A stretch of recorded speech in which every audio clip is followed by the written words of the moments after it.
Hey guys, welcome back to the channel. It's your girl Sierra, and we are almost done. This video is going to be about Ashley Kerwin. We're going to speed this up because, you know, we've been talking a lot about these characters, okay? And every now and then, Ashley does come up. So, we gonna wrap through this, okay? Real quick. Anyway, who is Ashley? Ashley Kerwin is introduced in season 1. She is Toby's stepsister. She is Jimmy's ex.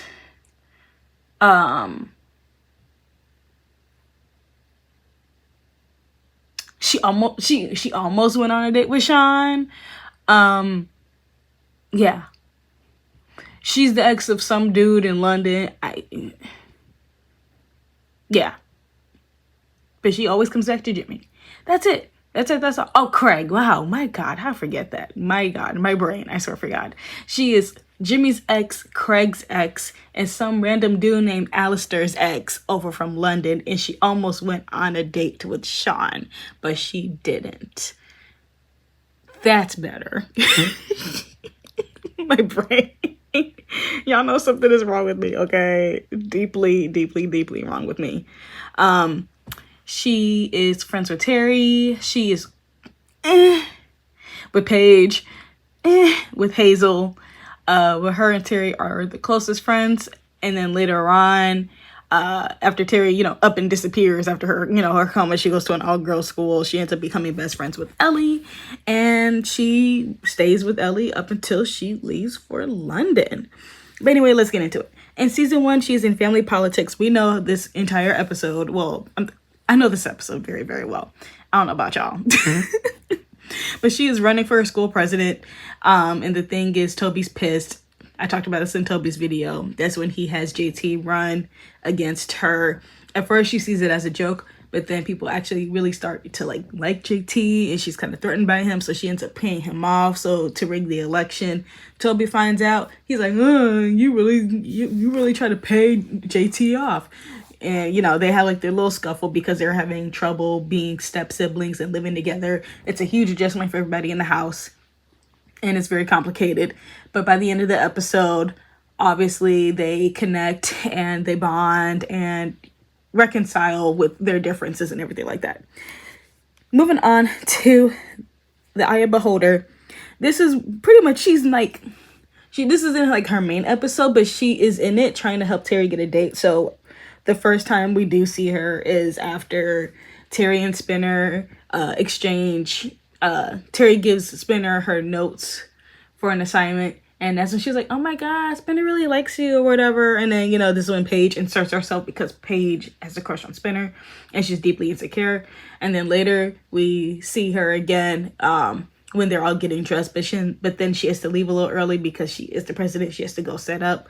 And then later we see her again when Terry's drunk. She's like, Terry, you're drunk. And Paige is like, I told her to stop. And then we see Ashley again at the end of the episode when Spinner and Paige walk up. And Paige is all like, oh, don't worry, Terry. He's not going to get his notes from you anymore. He's going to get them from me. That type of thing. That's where Ashley is throughout the entire episode. In Parents' Day, she's really trying to impress Toby's mom by trying to trying to get an agent, trying to be cool or whatever. And then also there's Paige being deeply insecure and also wanting to be the center of attention. Yeah, that's that episode really. Moving on to the mating game. Her and Jimmy are celebrating 8 months together and they're getting pressure from everybody, mainly Spinner and the girls really, to have sex while Jimmy and Spinner are having their adventure of going to go get condoms and everything like that. She had ordered condoms online, and when her mom got to the door, she got to the door first, she was able to get the package. But her mom's like, oh my God, what's that? She's like, girl stuff. She's like, ooh, what kind of girl stuff? She's like, Mom. She's like, okay, hi. It's the condoms. Okay, and then later when Jimmy comes over for them to spend some time together for their anniversary, she can't get herself to be intimate with him like that. Like, she leaves the room and she's like very stressed out, like, having a lot of anxiety. She's like, come on, Ashley, grow up. And by the time she comes back in, she sees Jimmy with the condoms. She freaks out and they finally sit down and talk about the fact that they're both not ready yet. They blow the condoms up, and that's when Toby comes home, and he's like, you guys are weird. And then the next day, obviously, Jimmy's telling his version, trying to keep him look like a cool dude or whatever. Been like, oh man, we were this close, then her brother came home. While on her side, she's like, oh my God, he was like so sweet. Like he was nervous too. Like he didn't want to do it. You know how that works. Moving on to Basketball Diaries. Liberty wants to do the announcements, and Ashley tells her no, but then relents because she's like, fine, whatever, do whatever you want. Like, you're pissing me off anyway. Liberty, is terrible at it. And after Liberty's embarrassed, Ashley goes to the bathroom and gives her some tips on how to do it better. And then we see them again when Liberty does the announcements after the game, like literally like right after the game. And Ashley's like, see, you just need to be sure of yourself and confident like you always are with everything else. But, these are the things that will help you when you do the announcements after I graduate. I said, period. Like, I love Liberty, I do. But girl, I'm going to need you to slow down. Not even like a stay in your lane, but just like slow down. Like, let's do things one at a time. But Liberty is such like a go-getter. She is a very like highly... she's a highly aspirational. She has a lot of aspirations, but she's like constantly trying to do it. And that's when Ashley's like, hold on, slow your roll. And I mean, that's needed sometimes because you can get a little bit too ahead of yourself, and it's best to take your time and do it properly instead of rushing through it and then you spaz out and you ruin everything out and ruin whatever you're working on. Like, take your time. Okay, moving on to Secrets and Lies. Ashley's dad is back in town, and she finds out that her dad is gay. It's like throughout the episode at the very beginning, it's like very hard for her parents to even like talk to her about it. Like, her dad he's having a hard time saying it. Her mom is like, oh, did you guys talk about anything important? She's like, no, what are you talking about? She's like, oh, okay. And then ultimately her dad does come out. We get the whole like camera panning. Her mom tells her that her dad is gay. We get the camera panning straight up to her face. Kind of like how we had with Snake when his brother came out. And this is in Degrassi Junior High. I will be covering that later. But kind of like that kind of situation. So, very like jarring for Ashley. And at first she's all like, my dad's not gay. She's not accepting of it. And is having a hard time. And later, because her dad had come up to the school for like career day, and everyone like dotes over her dad. And then Paige is all like, oh, like someone who is so attractive like that, and so successful or whatever. Your parents are, they're still cool with each other and everything like that. Like, have you ever thought about the fact that maybe your dad is gay? Because this is when we find out that Paige's brother, Dylan, is gay. Obviously, Dylan wasn't named in that scene. Was he named in that scene? I don't remember. But she does say, like, her brother is gay. Ashley gets pissed and she tosses milk on her. And she storms off because she's like very, very upset about this. Like, she's going through anger and denial at the exact same time. But ultimately, her and her dad finally sit down and talk. And he does tell her that he is with, I forgot his name was. I think his name was like Steve or whatever. And she recounts that Steve is the guy that always was around the house, someone that he worked with. So this is very much like, oh my God, I don't know if y'all ever seen this show, Grace and Frankie. It's very much like that. If you're not familiar, I'm gonna say it real quick. Grace and Frankie is a show about two older ladies. They're like in their 60s or whatever, and their husbands worked together very, very closely. And then ultimately their partners, their husbands, come out, say that they're gay and that they're in love with each other. And then they've been together for like a plethora of time. Like, like they've had relations.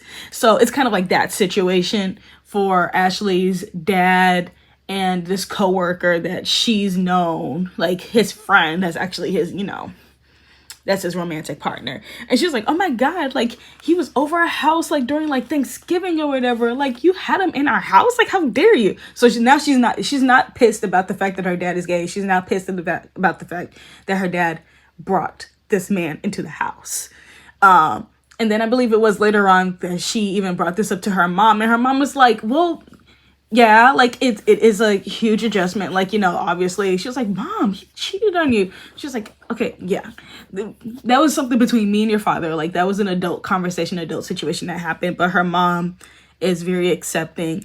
Clearly she went through her own process, obviously, not to negate that, but she has come to accept her husband and accept who he is. And eventually Ashley does too. And that's how that episode ends. Moving on to coming of age. Ashley's tired of Jimmy being up her ass and all in her house because he's there all the damn time. And she is literally on the verge of breaking up with him. This is what she tells Terry when she's in the kitchen. Toby overhears. And that's when Toby goes to Jimmy and tells him that Ashley wants to break up with him. Ashley doesn't know that Toby said this, obviously. And so Jimmy's like being like very like rude.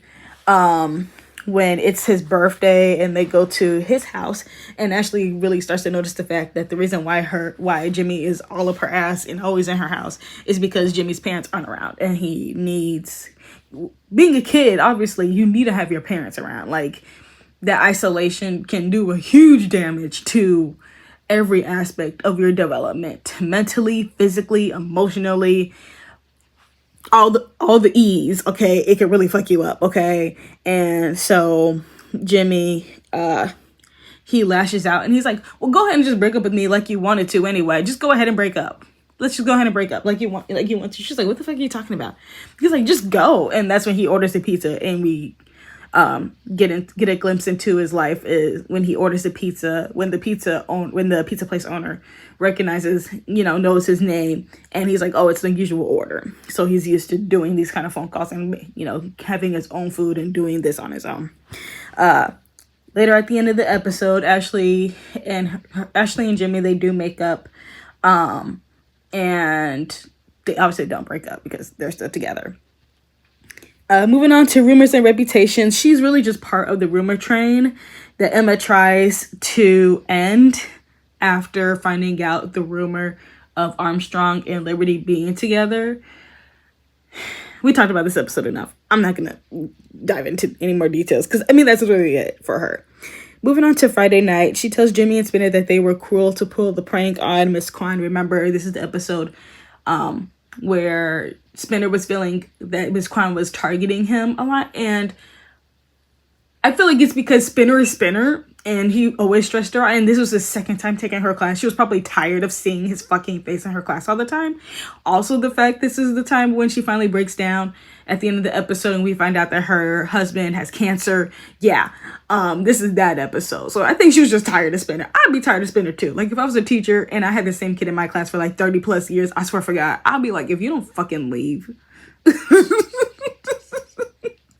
And so Ashley's like, that's very cruel. Like, why would you guys fucking do that? Assholes.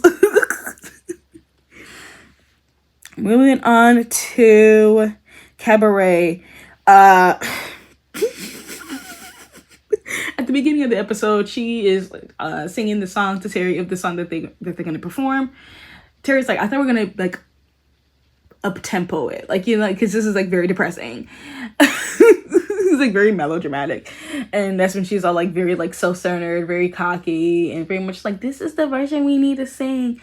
And this is when Terry gets into tarot, and when Paige wants to join the group, Paige and Terry lie to Ashley about what the tarot cards mean, and they convince Ashley to let Paige join, and then convince Ashley again to change the song. But the thing is, Ashley said, that don't sound right. So she looked it up, and she's like, no, what that card means is stick with the old, not go with the new. Why did you lie? And that's when Terry tells her, finally, you don't listen to me. You don't like my suggestions. You don't listen to me. You're hard-headed as hell. Like, it has to be your way or the highway. And I don't like that. Period. Okay. And so Ashley's like, well, fine, since you guys want to do that, you guys can perform it by yourselves. And so they do, and they kill it. Okay. Period. Anyway. Moving on to Under Pressure. In class, she's in class when Miss Kwan comes back. She tells Jimmy that she tells Jimmy that he can't fight Sean. This is the episode where Sean is like bubbling up to the top after Jimmy keeps messing with him because Jimmy don't know how to shut the fuck up.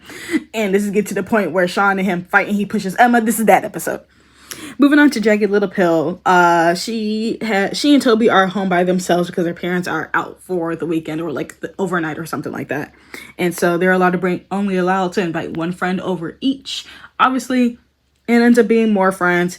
She invites Terry, Paige, Hazel.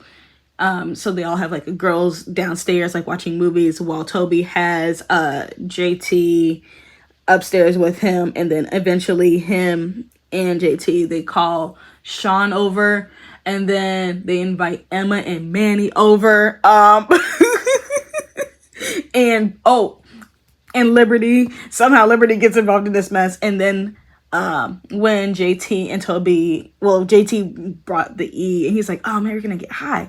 Sean went downstairs and he had switched the thing, and he had cut the vitamin in half, and he told Ashley to flush it down the drain because at this time Ashley's party, her get together, is boring according to Paige. And so Paige is like, well, let's call the guys over and like let's make this a lot more fun. And so Ashley's like, well, fine, like I guess I have to like, I need to be more fun, I need to like up the ante or whatever. And so she ends up taking the E, and she's all drugged out. Everyone is over. She starts dancing with Liberty. She's like, get down, Liberty. Like, she's on that drug for real. Okay. And eventually she goes upstairs, and this is where Sean is like in his feelings after seeing Emma, and before he leaves. And that's when her and Sean, she starts talking, and she's like, well, like people like Emma and like people like Jimmy and other people, they judge us so harshly. Like, like we're the problem, we do everything wrong. Like, they don't understand us. And they start making out. And ultimately, Jimmy goes upstairs and he sees Sean leave her room. And then she comes out. She's still strung out on E. And she's like, Jimmy, hi. He said, oh, period. So you want some weird shit with Sean. Got it. And that's when he runs downstairs. She runs after him. And that's when everything takes a turn, when she starts to finally say, like, she's like, I should have broken up with you on your birthday like I wanted to. And that's when Paige is like, girl, you need to calm down. She's like, you're acting like a hag. She's like, Paige, you're the hag. Your looks and your personality. I said, Ashley. She's not wrong though. And so after the party is over, she wakes up and she's up, and then Toby and Terry are cleaning up, and Toby's like, well, we gotta hurry up and clean because mom and dad and kid are on their way home. And so then she ends up going to school the next day, and she fucked up all of her friendships. Moving on to season 2. And When Doves Cry Part 1, she tries to talk to the girls, but they ignore her. And she introduces herself in the theater class later when they have the masks on and everything. Because remember, these are Craig episodes, but she is there. Moving on to Girls Just Want to Have Fun. She's seen at the dance. And Karma Chameleon, this is mainly her episode for this season. And this is when she tries to get back with the friends. And she's like trying to like insert herself in the conversation. Paige is like icing her out and everything like that. And she slowly is able to integrate herself back in. She's like doing like small things just to get on their good side. And just as things are like getting better within the friend group, her and Jimmy are talking to each other. Jimmy's still feeling her clearly, and she just wants to have like the friendship connection back. She just wants to be back in the circle. So she's not really looking to like date Jimmy right now anymore. And she's like, at the height of this thing, she gets a call from Sean. Sean's asking her on a date. She's like, oh my God, everything's looking up. Like, this is great. And that's when Terry tells her, I'm gonna need you to calm down.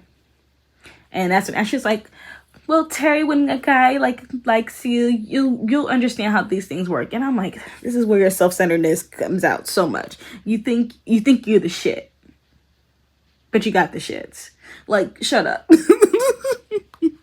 And she's like, I didn't mean that, Liberty. I didn't mean that, Terry. Like, I'm so sorry. But ultimately, Terry does tell Paige that she got a call from Sean and that she's gonna go on a date with Sean. Paige tells Jimmy, because Paige told Terry that Jimmy was still like in love with her. And so Jimmy finds out, and when Ashley goes to talk to Jimmy, he says, don't talk to me, you slut. Yep, that's how that goes. And ultimately she is isolated from the friend group again. So when they're getting in line to take their pictures, because it's picture day at school, she tries to wave Terry over, but Terry ignores her and ends up standing with Paige and Hazel. And that's how that episode ends. In Weird Science, she is in class when Spin spikes a boner. Moving on a drive, she wants to see a movie with Ellie, but Ellie's like, nah, that's lame and boring, and I'm getting my cartilage pierced. Immediately seeing Ellie's belly button piercing, she's like, oh yeah, you know what, I want to get my belly button pierced. And Ellie's like, okay, cool, come to the shop with me. So they end up going to the piercing shop, and Ashley chickens out. And then literally the next day, Ashley admits to Ellie that she just wanted to, score some like cool points with Ellie. Ellie was like, girl, what? She's like, yeah, like, I want to be seen as cool like you, whatever. And Ellie's like, you don't need to impress me. Like, the fuck? And I think that's what happened with being friends with Paige. You have to impress Paige because Paige is already insecure. So, but if you have to impress Paige, but you can't outdo Paige. Like I said, Paige is a deeply insecure character, deeply insecure person. And she kept this... Oh my God, how do I explain it? It's like typical Mean Girls in a lot of shows and movies where they're already insecure by themselves, but they put on this air of confidence that they don't have. And as soon as you are better than them, they take an issue with it. It's like that with Paige. And so Ashley felt like she always had to like put on this persona around Paige, around Hazel, and she kept it around Terry, even though Terry was a real one. She didn't know how to turn it off. I think that's probably what happened. That's why she would say those remarks to Terry, because she's used to saying that shit with Hazel and Paige, because they're used to doing it to each other, because that's what their dynamic is like. That's what they're like as people. And Ashley was always in that persona. But with Terry don't give a fuck. Terry's a real person. She's a real friend. And Ashley didn't know how to turn that off and actually be a genuine person. So like her sly comments is something that Paige and Hazel would probably like snicker about and like let go, but at the same time be deeply hurt about it. But the thing is, Terry's not like that. So I don't think Ashley knew how to be herself with Terry, because she was always putting on this specific image of who she is to Paige and Hazel. So maybe that's what happened with that, now that I think about it.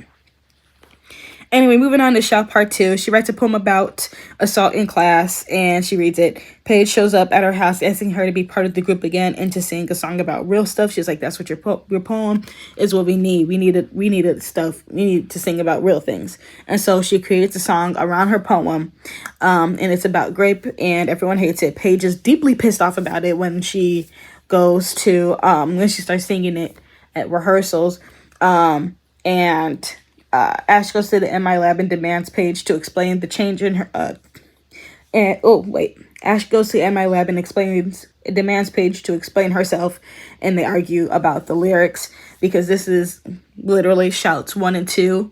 These are Paige's episodes. So she is still reeling from the fact that she was raped by Dean, the demon, if you will. So yeah. she insists, Ashley is still stubborn and refuses to change the lyrics. She insists just because she's researched it, she knows more about it.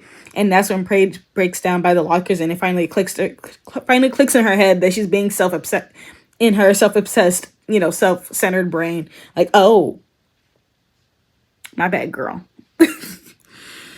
Eventually Paige does accept the lyrics and they do sing the song, and that's when Dean does show up, and obviously we have that moment between Paige and Dean. But this is how Ashley gets integrated into it. And that's when I think that's another thing about Ashley that I think is very similar to Liberty. It's very much just like, I research it, I learned about this, I can talk about it, or I can insert myself in this. And it's like, just because you're book smart doesn't mean you can connect in that way, especially for such a traumatic thing. Just because you researched about it doesn't mean you experience it. That doesn't mean you have the right to create media centered on something that you never experienced. You can sympathize, but you can't take something, and you can't create something from an experience that you haven't had, especially that traumatic. I feel like there's a difference between, how they say, you write what you know. You can also write about first loves, even if you haven't had a first love. But to me, I feel like when it comes to things very traumatic, like assault, like grape, do not write that kind of stuff. I feel like that's a line, that's a boundary. Those who have experienced it are allowed to express how they feel about it. If they write it through songs, through art, however they express it, they're allowed to express it because they've been through that, because that's a traumatic thing. You cannot. Do not self-insert. It's like people who have never been depressed before writing a song about being severely depressed and attempting, don't do that. I feel like that's a boundary when it gets to really dark, very negative things. That's not something to play with. That's not something to idolize, romanticize, to be like, ooh, I read about it, so I can write a song about what it's like to be abused by a partner. No, you cannot. Leave that alone. No. I feel like there's just certain things that you just don't touch, and Ashley just didn't understand that. But, she learned. Don't self-insert like that, girl. And Mira in the bathroom, she is concerned about Toby's eating habits and behavior throughout the episode. And Take My Breath Away, she is seen at the end of the episode with Craig where he signs the GM Foods petition. And Don't Believe the Hype, she is next to Terry while the girls are giving each other fashion tickets and calls Terry out for being ignorant when she makes a snide remark about, I think her name was Farida, being bald underneath her hijab. You can call Terry out for that, definitely. Exactly, it's like, aren't you fucking ignorant? In Careless Whisper, she talks to Ellie about her date with Marco. Ellie's date with Marco, not Ashley's date with Marco. Clarification. In Hot for Teacher, she reads her assignment in class. In Message in a Bottle, she's in the halls when they talk about Jimmy's party. She shows up to the party, and Jimmy still likes her, but she's obviously on the fence because her and Terry have shown up. This is the episode where Sean was at the Simpson Nelson residence, and then he went over there and he started drinking because he's feeling bad about himself. So this is where he had dropped the bottle and broke it, and so after Jimmy kicks Sean out, she's helping Jimmy clean up. They almost kiss, and she backs up. She's like, I don't know about this. The next day, she apologizes and she kisses him. And then later he goes to kiss her. But Sean pops up because this is the next day at school. This is the moment when Sean was trying to apologize to Jimmy, but Jimmy walked away. It was literally real quick, 1, 2, 3. Moving on to Relax. She tells Terry to be careful of palm reading. Ashley tells Terry about Paige lying to her because Paige had lied to Terry. Terry didn't see a fate line for Paige in her palm. And so she's like, oh my God, Paige is gonna die. And so Paige took this as like a thing to be like, oh yeah, I'm dying or whatever, you know, like did my assignments and stuff like that. And so when Paige and Hazel are snickering, Ashley overhears, and then she tells Terry a little bit later. She's like, you know, they've been lying to you, right? She ain't dying for real. And they get back at her. They get back at Paige with the Ouija board, being like, "Oh, is it true? You're lying." And dressed in black, pretty much Jimmy wants the old Ashley back. That's what this entire episode is. She starts off singing a song, saying like, "I know you, I know the real you," blah blah blah blah. It's very like melodramatic, you know, very like, ooh. You know, I love goth Ashley. Okay, goth Ashley is hot. I like her. I like her in this era. She's really cute. I really like it. Jimmy does not. He wants the bubbly, like, typical, the old version of Ashley. And she's like, that's not me. And he keeps, like, referring to her past, like, pulling out the yearbook and, like, being like, oh, yeah, back, like, look at this. Look at us, you know, cutest couple. Oh my God. Look at this old picture in my locker of you. And she's like, oh, why don't you get a new one? He's like, I like the old one better, you know, making all these remarks. And so ultimately she's like, you know what? I don't know if I can rock with this. But then she does try it and she puts back on her old outfits, but she doesn't feel like herself. In the end, she writes him a poem. At the end of the episode, he's reading it. And she ultimately breaks up with him for a second time because she's like, you like the old me and that's not me. I will never be that person. I can't be the person that you want me to be. And I'm not going to turn back into that person because the fuck do I look like doing that? Period. Stay true to yourself. Also, it's just very dramatic. But, you know, teenagers. I've done the same thing. Okay. Moving on to If I Figure Right, she presents with Emma about GM Foods to Mr. Radich. And how soon is now she is with Marco and Ellie when he gives them the eggplant parmesan. And she says that they're perfect for each other, not knowing that Marco is gay and Ellie is his beard. Moving on to Tears Are Not Enough. In part 1, she's talking to Craig outside of Degrassi when his dad shows up. This is the part where Sean is there too. And Mr. What's Craig's last name? I forgot Craig's last name just that fast. Manning. When Dr. Manning is like, oh, and this is, and Sean just like spits on the floor. I'm like, hell yeah. The next day, she talks to Craig about his dad and says people can change. Craig asks to go to the dance together. And she says goodbye to Craig's dad when he pulls up. To talk to Craig about, I believe it was like one of his assignments or whatever. It was a test, how it went. And he calls her like, what was it, Allison? She's like, it's Ashley. Bye. In part 2, she's talking to Ellie. Her and Ellie are talking at the locker. She finds out that Craig put her and him down for Luau King and Queen. At the dance, they end up winning, and she watches Craig spiral. This is, you know, when Craig finally talks to Terry, and they talk through what he's feeling. And this is like, yeah, he's like right before that moment. She follows him out of the dance, and she's concerned about him. He says he's fine. He trashes everything, and then he runs. Him and Terry talk. He comes back and he's like, it's okay, you can ask me. And she's like, okay, how are you doing? Because that's been a loaded and heavy question for him because, you know, Mr. Manning had just died. So it was a lot to deal with. And so he's like, I'm doing better. So it ends on that note. Moving on to season 3. In Father Figure Part 1, she says Spike's hair should be her next hairstyle. And that's when Manning's like, don't make me take this yearbook from you. Emma shares that Shane is her dad and she hasn't seen him since she was 3. Yeah, that's Emma's episodes about Shane McKay. Moving on to You Got the Look. She is in the garage when Joey oversteps trying to perform with Craig's band. When he's all like, singing a 5, 6, 7, 8. Well, first spin is like, oh, what key? Joey's like, just improvise. And I was just like, what? Later, we see her presenting with Emma. Remember, this is You Got the Look. This is Manny episode, okay? When she wears the thong, the thong, the thong. So, that's what's been going on in this episode. But we do see her when they're presenting because, remember, all the dudes only showed up to Emma's presentation because Manny was looking hot. That one. Anyway. Moving on to Pride Part 1. She is caught making out with Craig on the couch when Joey comes downstairs. He's like, I'm still home.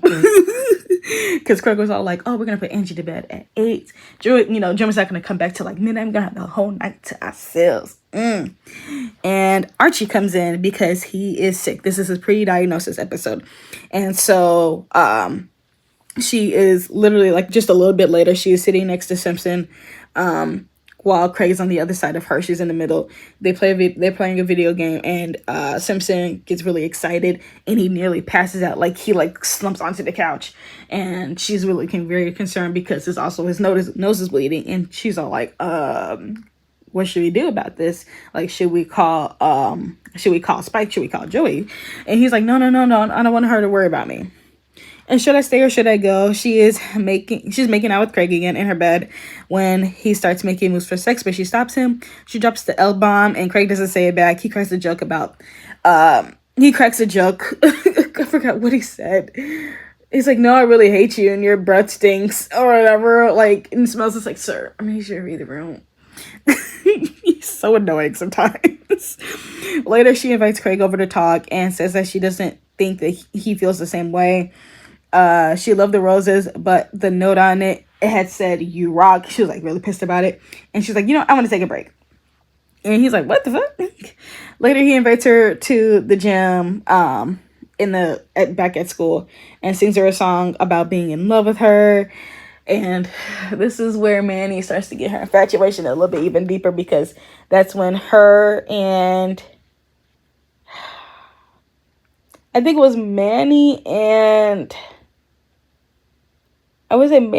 Paige. Manny and somebody walked in, and that's when Manny overheard him, was watching him sing, and she started like getting all googly eyed over someone else's man. Like, okay, girl. The next day, she invites him to stay over after the party, and the thing is, Craig told Spinner, and Spin makes a joke. And she sees it because he's like blowing up a balloon to make it look like a penis. And she literally yells at Craig. She takes him away and she yells at him to like spit about it. She lashes out saying that he conned her into thinking that she wanted to sleep with him because he can't say he loves her. He's like, what the fuck? At the end of the episode, the next day, she apologizes and says she loves Craig, and he says he loves her back.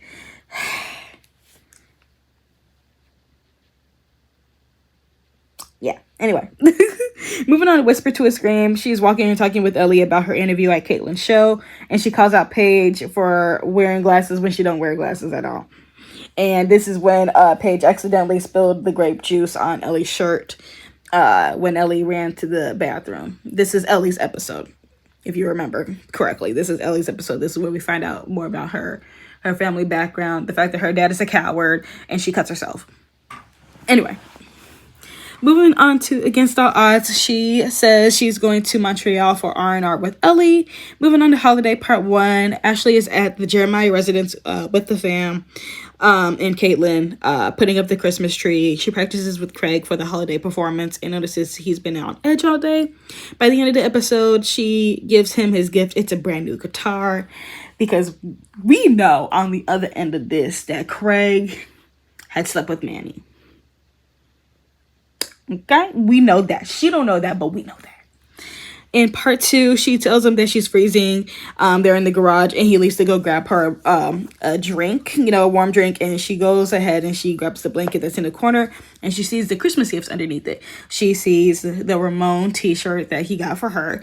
She then sees the pink sweater, and she sees the bracelet, and she puts everything back, and she ends up putting the blanket back on top because obviously it would be a dead giveaway that, obviously that she saw the presents because they'll be right there.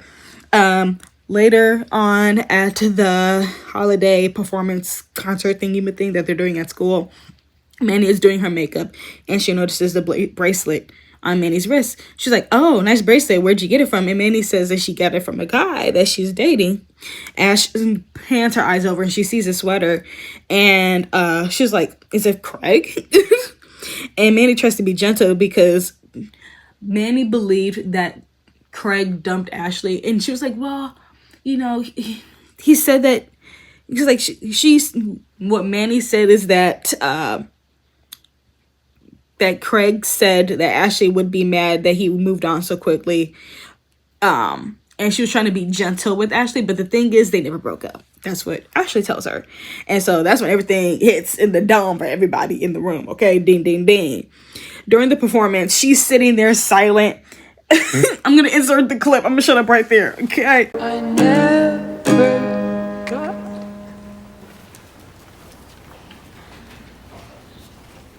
Ash, Ron. Oh.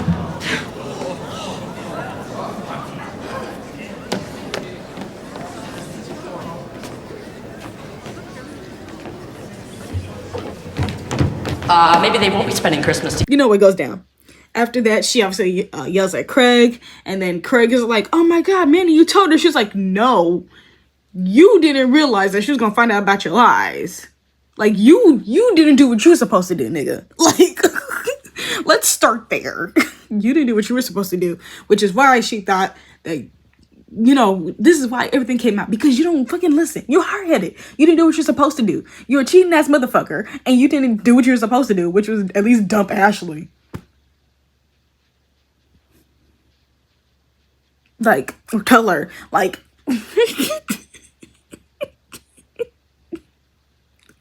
like, duh.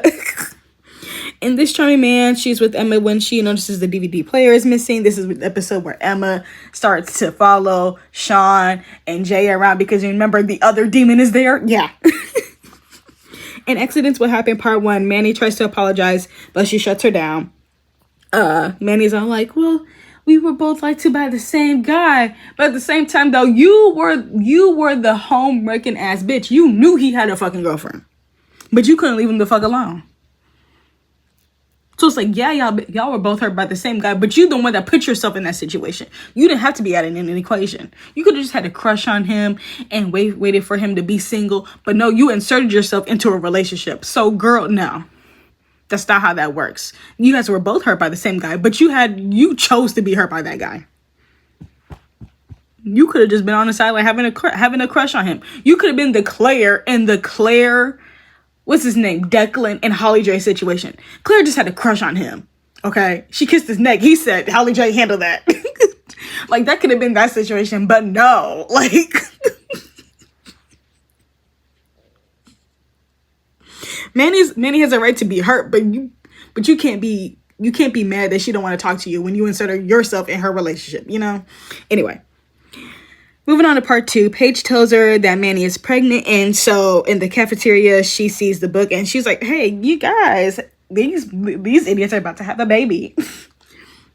And don't dream it's over. She tells Ellie that it's Saturday, and she should spend it with Sean, because it's the weekend, that's her boyfriend. Remember, Ellie is struggling, balancing being Sean's girlfriend and being friends with Marco, and yeah, that kind of stuff. In Rock and Roll High School, she signs up for the band competition. She says nothing gets in the... she signs up for the competition. Craig and his crew is right there. And Craig is like, oh, it'll be cool to have like some competition. She's like, yeah, because nothing gets in the way of what Craig wants. And she's like, not feelings. And he's like, not relationships. Like, I'm like... bitches, girl is reading up a film. In class, she shares lyrics from her journal. And the thing is, the lyrics make no sense either. Anyway, Craig, like, stifles a laugh. And after class, Paige shares that no one gets her song. And apparently the song is supposed to be about a girl who died from the Spanish Civil War. And it's like, that was not obvious. And also, why are you writing about a song about a girl from the Spanish Civil War? The bitch been dead. Like, not to be disrespectful on history, but... they ain't got nothing to do with you. You know, I'm just... That's so far left field, okay? Like, I'm so confused. Everyone was confused. But Ellie tells her, it's like, you know, should write, you know, you should write about what you experienced. Like, your breakup with Craig. And then she does come up with a few lyrics. She's like, I'm going to make the day you met me the day that you regret. And that's when Ellie's like, Craig's in trouble. At the mall, she runs into Craig, and he says he respects her too much to let it go on like this. And he apologizes about the lyrics earlier, not about cheating on her. Fucking dumbass. She's like, you know what? I don't even know why I thought this was going to be like a real apology. Later, PMS performs a song that she wrote. The next day, Craig says he hates the song, and she mocks him. He's all like, "You making me seem like I'm the bad guy." She's like, "Oh my, are you fucking kidding me?" He shouts that she's such a prude, and that's why he was with Manny. Casey and Craig are the same person. Like, why are you literally blaming somebody else for the fact that you don't know how to keep it in your pants? Oh, Andrew. Like, anyway. Okay. The day of the performance, she and the girls walk down the halls with the shirts with Craig's face on it, and it's like his face engulfed in flames. I love it. He half-ass apologizes, and she shuts his ass down because he's all like, you know, the iconic saying. He's like, I'm sorry. How many times do I have to say it? I'm sorry. Until you mean it, because you don't mean it.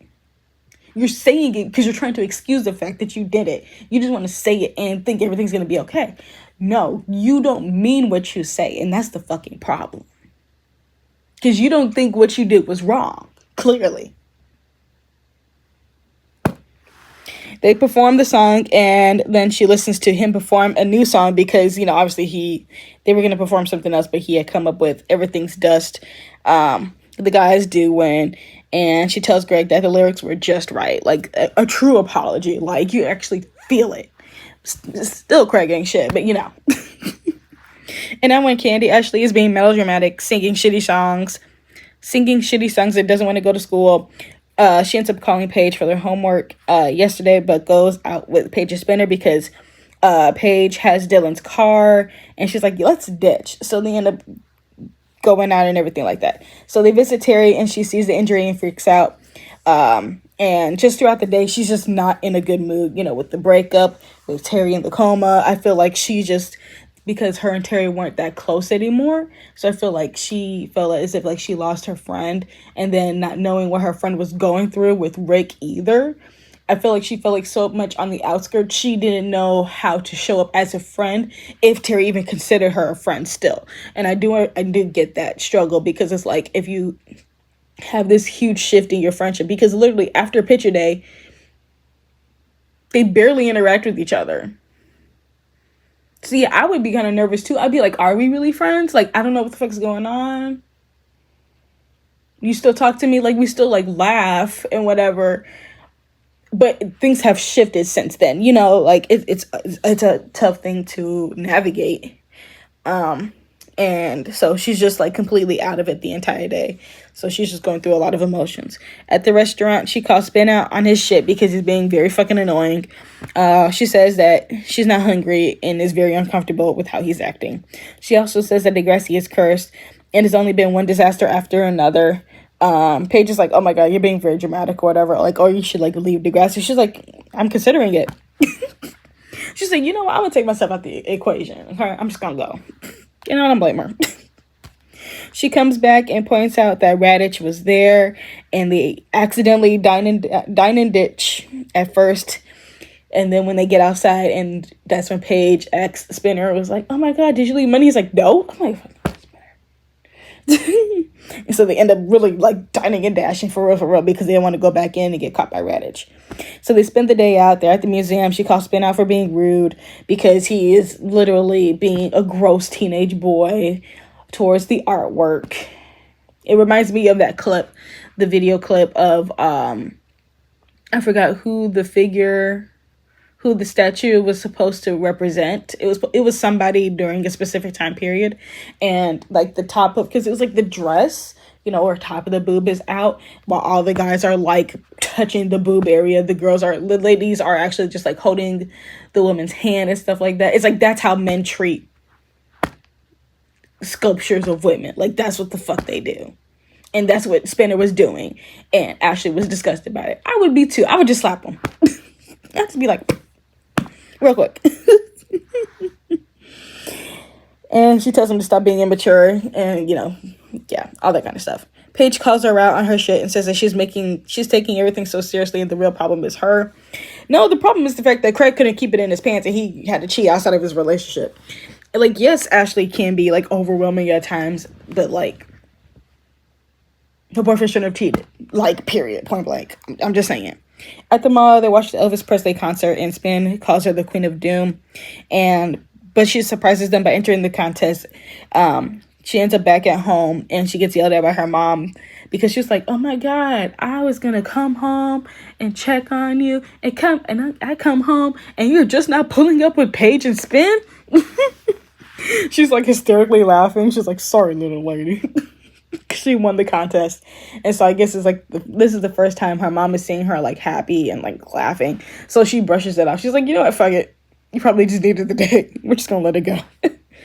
Moving on to season 4, in Ghost in the Machine Part 1, Craig tries to ask her if she decorated his locker, but she walks away. Next day, she tells Craig the music note that he's making is backwards, and she apologizes and says that she wants to be friends. He tells her about his 10 grand that he got from his dad. She points out that he could have a lot of fun with the money after he says that Joey told him to like save his money, which he should have done. I'm just saying. At least some of it. I'm not saying you got to invest all of your 10 grand, but if he just invested like 2, oh my God, dude. I'm just saying. Later, she goes shopping with him, and he makes a terrible joke because it was like something that was like a crybaby Wawa, some type of thing. He's like, "Yeah, you were crying last year." She's like, "Oh my God." Please, this is not the time. They marvel at this guitar. It's like a very vintage guitar. Craig ends up buying it.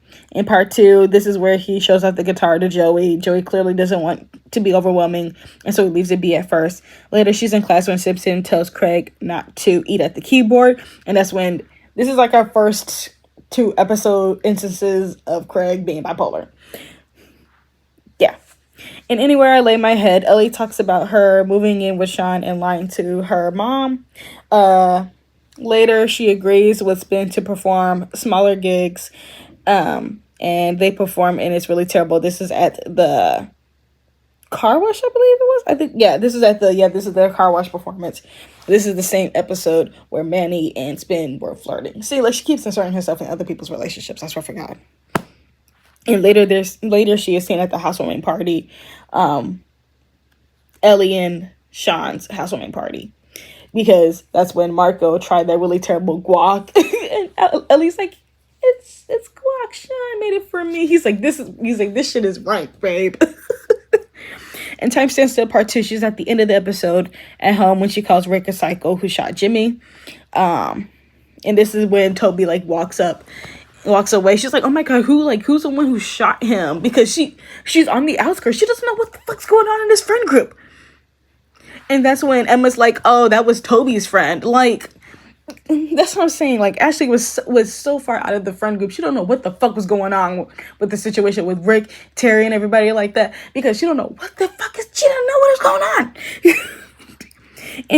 In Neutron Dance, she's performing again with the guys, and everyone's complaining because Craig clearly is just trying to get her back.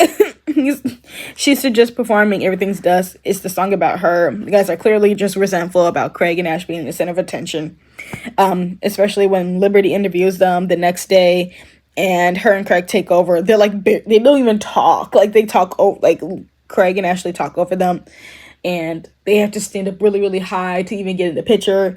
They hate the interview. They hate everything about it.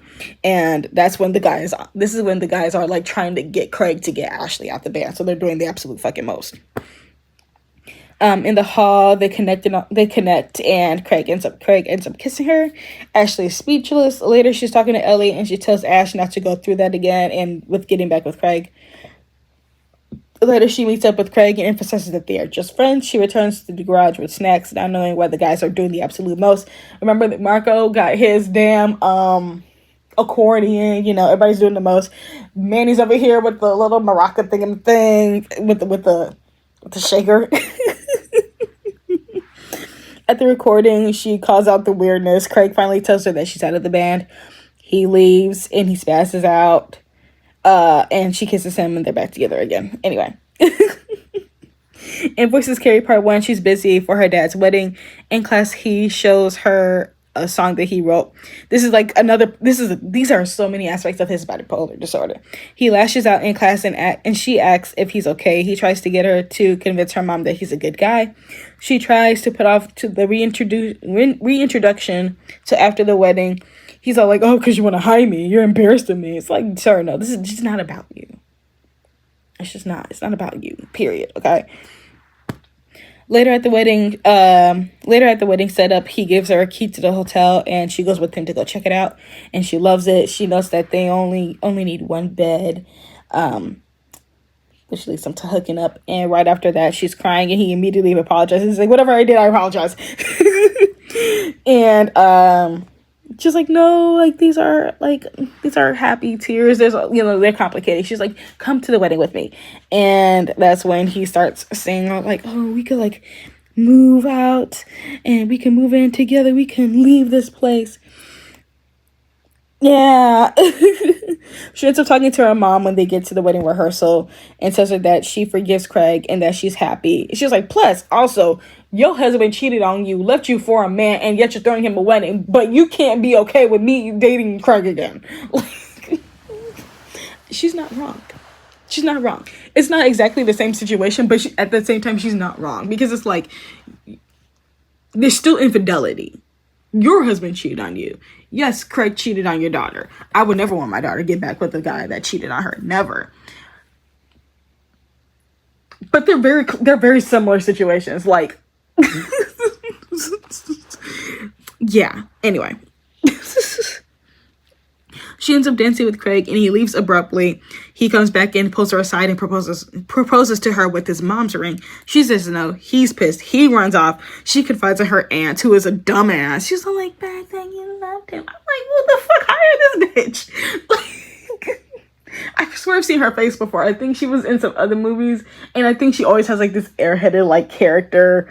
I don't know. Maybe it's just because she's hot, and so they were like, just stand there, look pretty. Like, I don't know. It's so weird. In part 2, we see her calling Craig. Well, at the end of the episode, we see her, in part 1, we see her trying to call Craig and he's trashing the hotel room. In part 2, she calls Craig and says that she wants to marry him someday. She's at the wedding and so is Craig later. Craig announces that they're getting married. And Ashley's mortified. She's like, what the fuck? She pulls him. She tries to pull him off because like it's starting to get like a little heated. Everyone's like, what the fuck is going on? Like, what the fuck is happening? Like, he's like very much just like, it's a lot going on. He starts lashing out. It gets to the point where he ends up, getting knocked into the table, and Ashley like helps him up. He like scatters away. He's like, oh my god. Like, I was like, I can fix this. Or, it's like, oh my god, like, you have to be okay with us being together or whatever. Like, it was just fucking chaos. Because he's like, I'm not part of the family yet, but one day I will be because we're engaged. Like, it's like so chaotic. It's like wild. I'm like, oh god, this is exhausting. Anyway, Joey shows up to the wedding to know where Craig is, saying that the hotel was destroyed because he's like, what the fuck? Like, you got a hotel. She's like, oh shit. And then you fucking destroy it. She's like, hold on, what the fuck? That was Craig. Anyway, yeah. At the hospital, she wait, that's before that. She ends up showing up at the Joey Jeremiah house and catches Craig punching Joey, and that's when Craig steps out of it. He's like, oh my god, you came. And literally that's when Caitlin and Angie run over to Joey, making sure that he's okay. And then that's when she tells Craig that she need to get help. At the hospital, she checks on him and says that he isn't crazy, that he's just bipolar. He says that he wouldn't blame her if she wanted to leave him. She lays down with him and says that they're not over. Okay, girl, not yet. Mm-hmm. In secret part 1 at lunch, she's at lunch with Ellie when she then she dips, leaving her and Craig alone.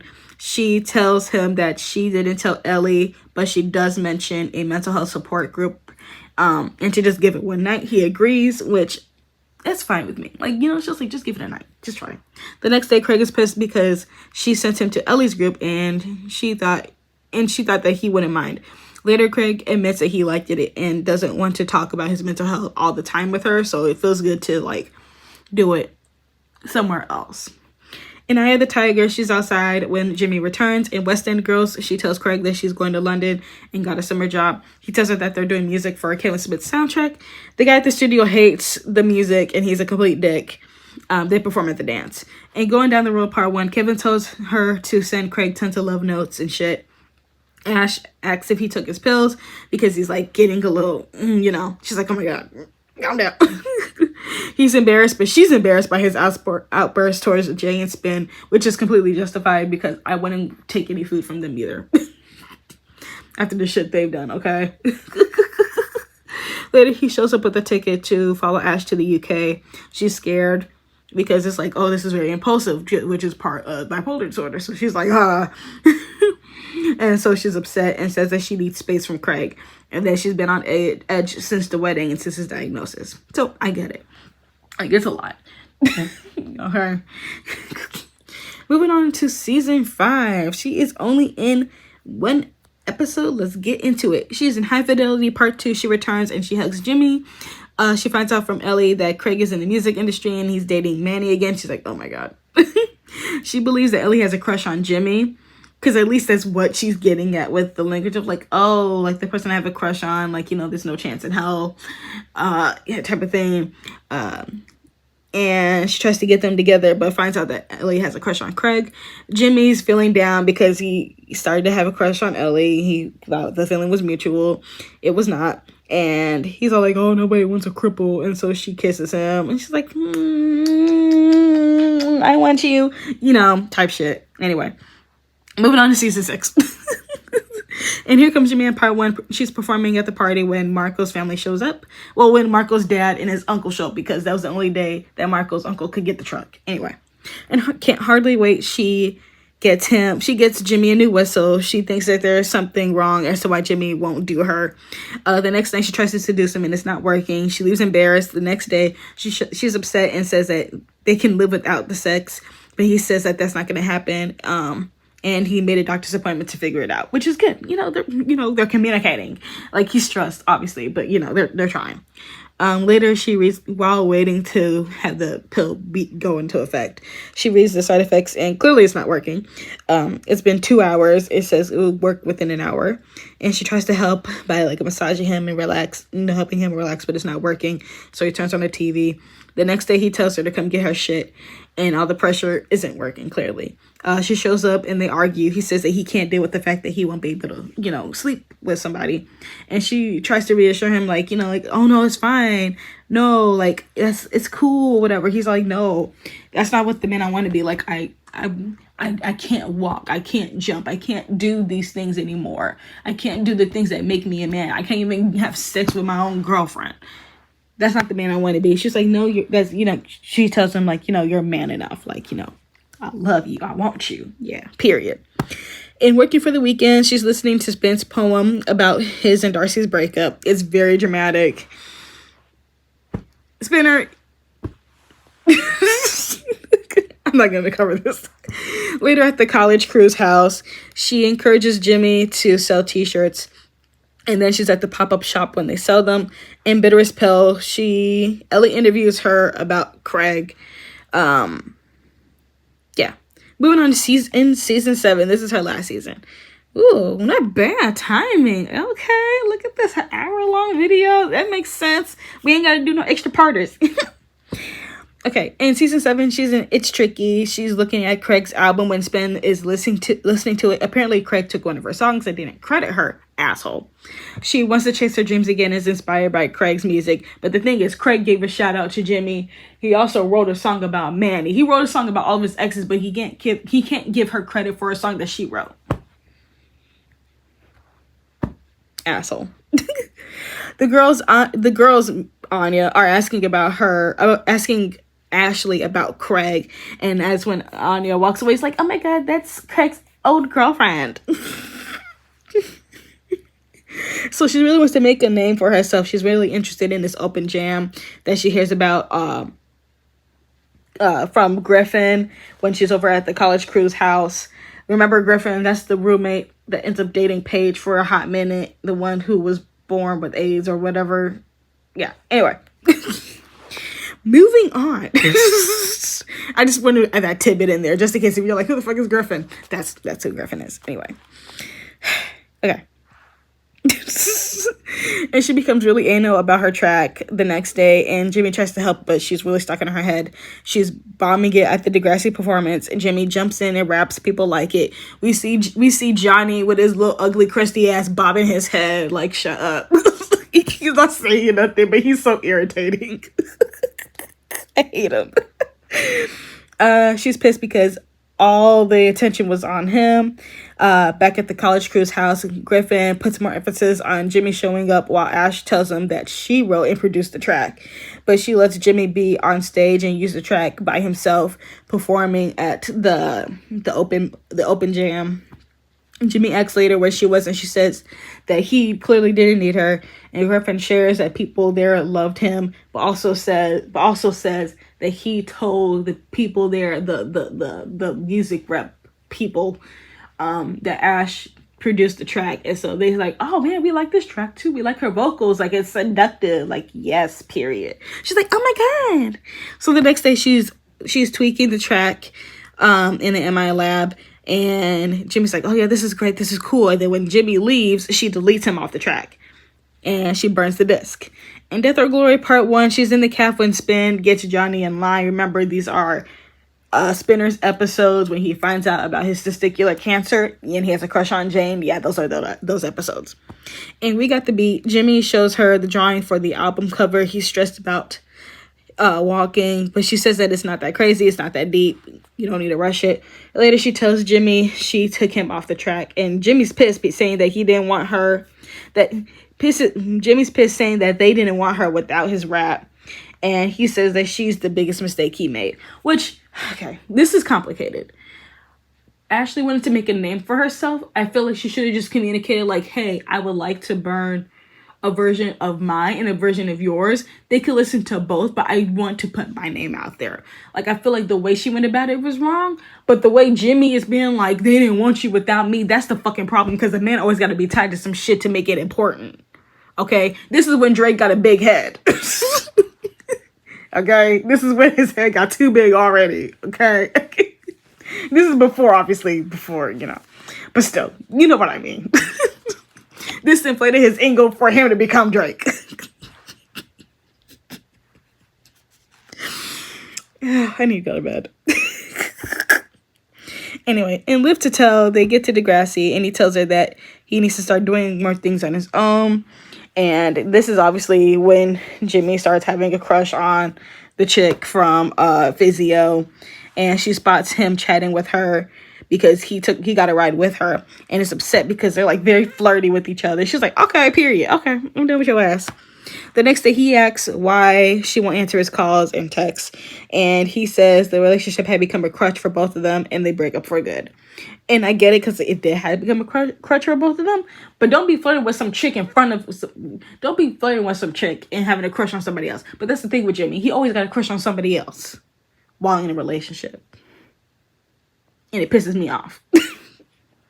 In Bust a Move Part 1, Ash asks to join the girls to Smithsdale.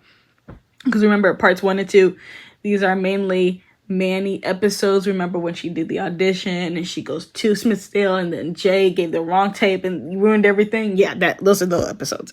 In Part 2, she tells Jimmy that she's going on tour with Craig, and she goes up on stage to play with the band.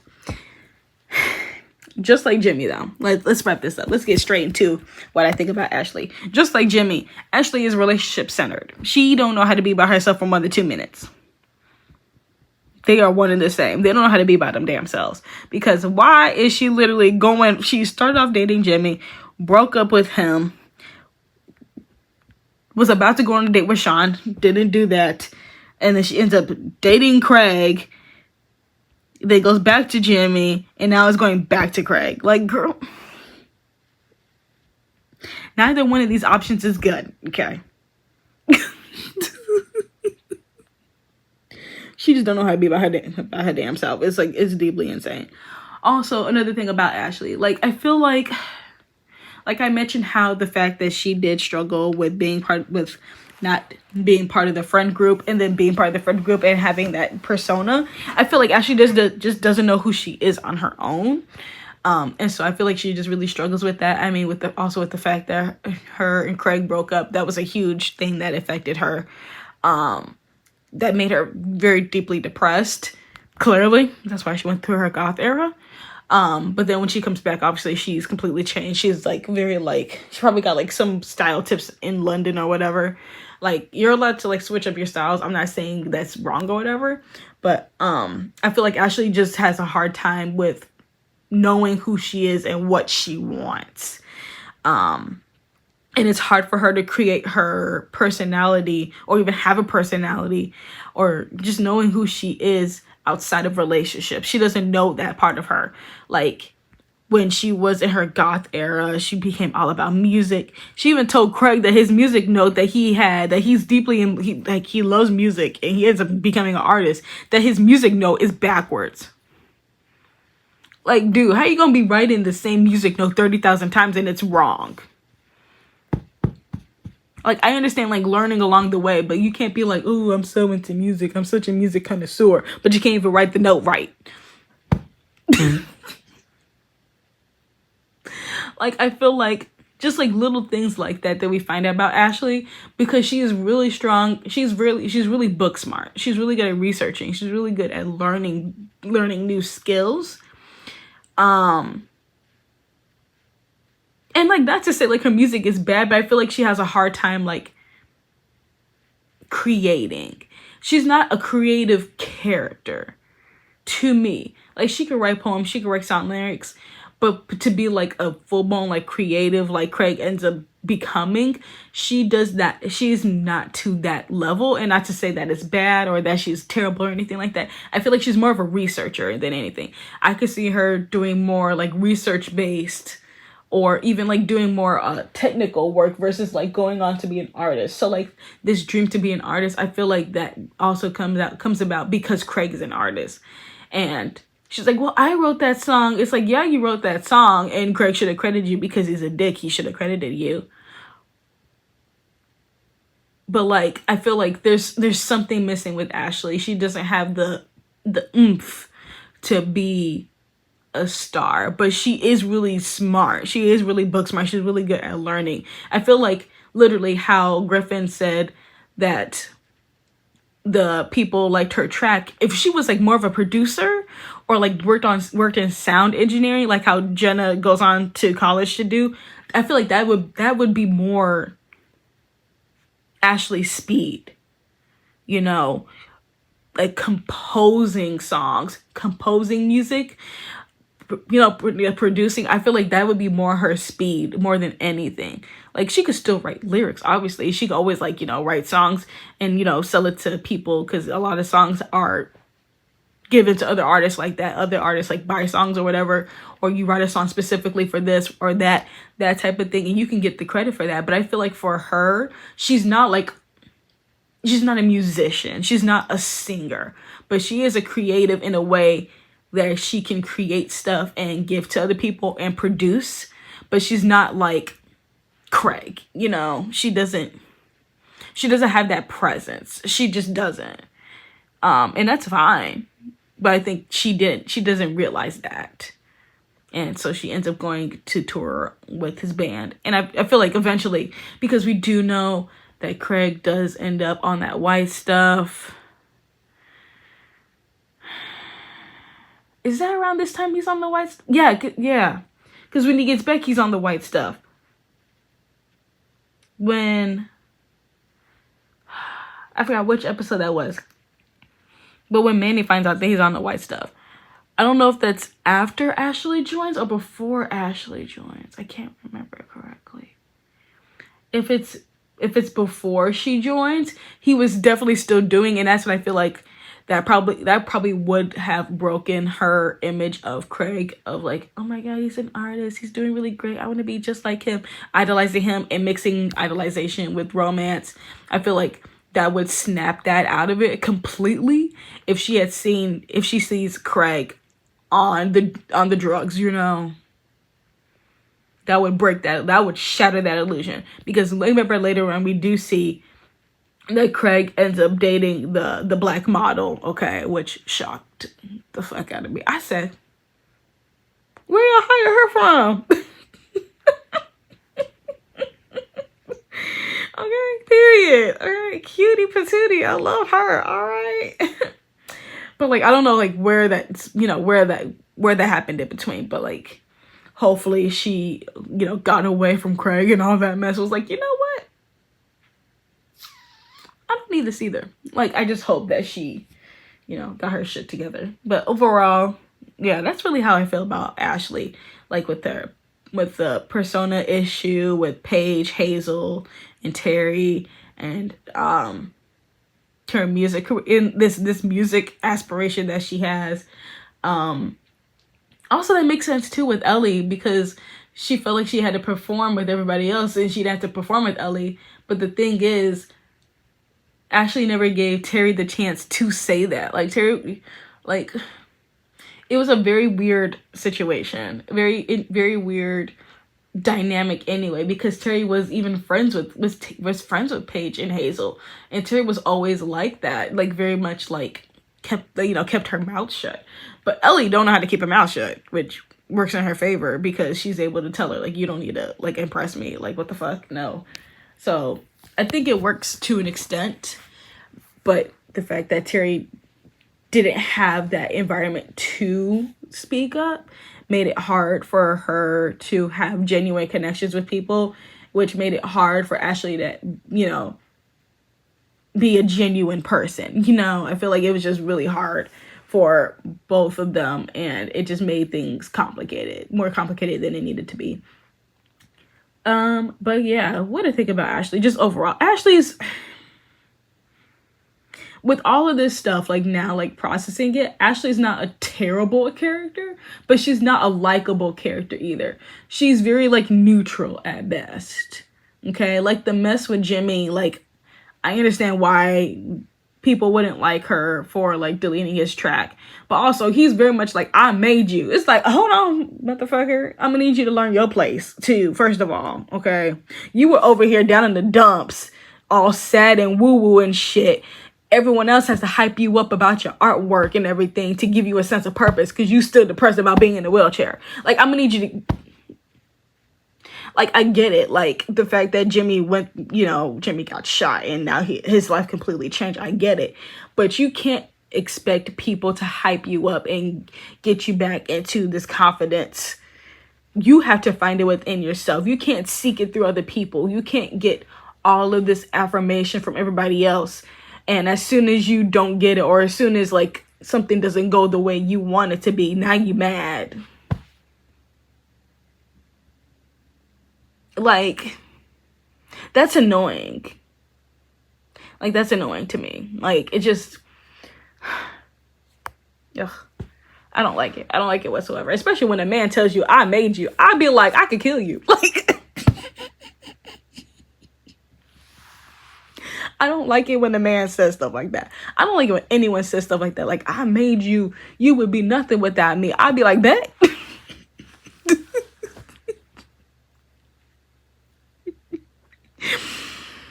Oh, I'm sorry, y'all. I'm a little bit unhinged, but that's how I feel. Like, I don't like that. I don't like that whatsoever. Like, he had the audacity, just because people were hyping up his little ugly ass raps for 2 seconds. Like, you were getting approval from Johnny. Shut up. Like, sorry. Now I'm just dissing on Jimmy. Anyway, that's all I have for this video. If you like this video, be sure to like it. Comment below what do you think about Ashley. And until next time, stay magical. Love you guys. Bye. Mwah.